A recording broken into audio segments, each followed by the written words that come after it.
This is a Solomon Island aquatic forest frog, and what's cool about this is that this is a frog that doesn't look too remarkable for people who are used to frogs here in North America, right? This is a frog that looks kind of like a bullfrog. It's got webbing between the toes. It's clearly a frog that jumps into water when you go around it and disturb it in its habitat. It's a frog that lives around water and jumps into water like all the frogs in rivers and ponds around here. The amazing thing about that is that all of that aquatic morphology and ecology has re-evolved after being lost fairly recently in frog history.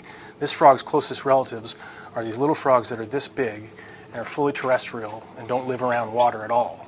So this is a frog that, when you think about frogs, there have been several occasions in the evolutionary history of frogs where they've moved away from an aquatic lifestyle and lived an entirely terrestrial lifestyle. So this is a frog that lives in water and then gets out of water to lay eggs, which is the opposite of frogs here in North America. So it's really cool. It's the reverse frog, right? I just think that's amazing.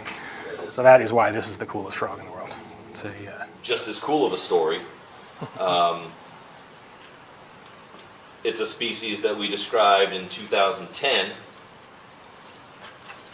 and it represents just the third known species of monitor lizard whose diet is at least halfway comprised of fruit.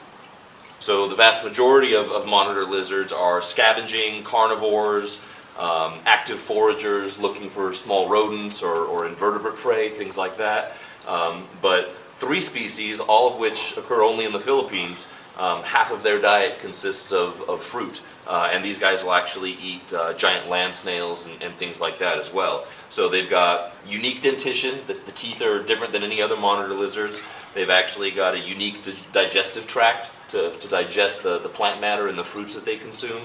And with this one, it had basically, even though it's a giant lizard for the most part, it had gone unknown to science until the early 2000s. And it was only through the appearance of a photograph that somebody had snapped in the jungle, basically, in the northern part of the Philippines, that we had any indication that something this big was still lurking in the forest unknown to science.